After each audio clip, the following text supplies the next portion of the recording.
चलिए बात हम यूपी की भी कर रहे थे। यूपी की 4 बार मुख्यमंत्री रही मायावती क्या इंडिया गठबंधन की मजबूरी बनती जा रही है? एक बड़ा सवाल है, क्या मायावती को साथ लिए बिना यूपी में इंडिया की राहें आसान नहीं हो सकती?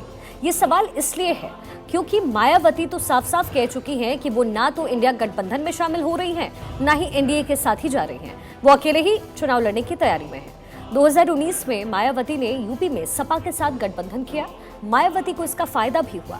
2014 में यूपी में 0 पर आउट होने वाली बीएसपी ने 2019 में 10 सीटें जीती, लेकिन अब वो मायावती अपने भतीजे अखिलेश से दूरी बनाए हुए हैं। हालांकि इंडिया गठबंधन में शामिल कांग्रेस, नीतीश कुमार और केजरीवाल ये चाहते हैं कि मायावती साथ आ जाएं, लेकिन बहन जी पत्ते खोलने के मूड में फिलहाल तो नजर नहीं आ रही।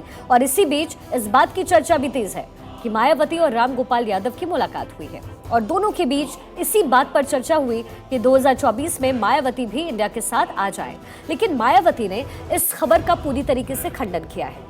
मायावती ने एक्स पर लिखा, यानी जो पहले ट्विटर था उस पर उनकी तरफ से लिखा गया, सपा नेता राम गोपाल यादव के हवाले से बीएसपी के इंडिया गठबंधन में शामिल होने के लिए मुलाकात की। खबर पूरी तरीके से गलत है, बेबुनियाद और फेक न्यूज है। कहीं ये सब किसी एजेंडे के तहत तो नहीं किया गया।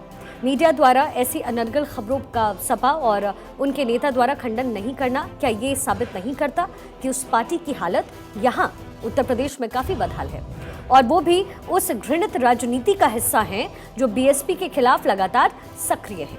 लेकिन मायावती जब ये कह रही हैं और एक्स पर जब उन्होंने इन बातों का जिक्र किया, उसके मायने क्या है? मायावती आखिर इतनी जरूरी क्यों है, वो भी आपको समझा देते हैं। दरअसल मायावती की पार्टी का सबसे हालिया प्रदर्शन था 2022 में। 2022 के विधानसभा चुनाव में बीएसपी को यूपी में सिर्फ एक सीट मिली। 403 विधानसभा सीटों वाले उत्तर प्रदेश में बीएसपी को बलिया की रसरा सीट पर जीत मिली, जहां से बीएसपी के उमाशंकर सिंह चुनाव जीते।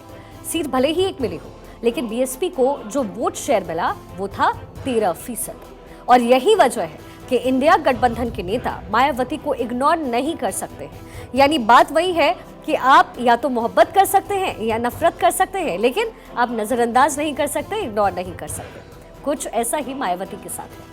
थोड़ा और पीछे अगर आपको लेकर चले, यानी 2017 में, तो 2017 के विधानसभा चुनाव में बसपा को 403 में से 19 सीटें मिली थी।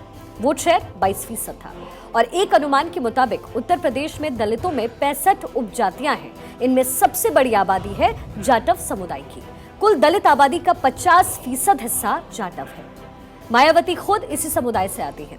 उत्तर प्रदेश की सियासत को समझने वाले लोग कहते हैं कि मायावती अब दलितों के बीच वो दम नहीं रखती जो पहले कभी हुआ करता था। उनकी पार्टी जाटवों की पार्टी बनकर के रह गई।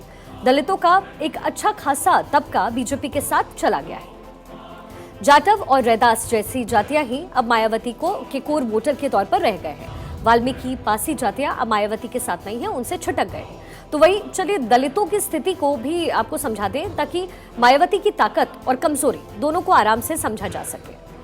इसको हम समझाएं, लेकिन ये जो आप तमाम इस वक्त फैक्टर्स देख रहे थे मायावती को लेकर के, और जो ये फैक्टर्स हैं वो बहुत ज़्यादा अहम है इस चुनाव में, क्योंकि इन्हीं जाति जाति को करके कांग्रेस भी इस वक्त वोट बैंक की राजनीति कर रही है, और यही राजनीति भाजपा की तरफ से भी हो रही है।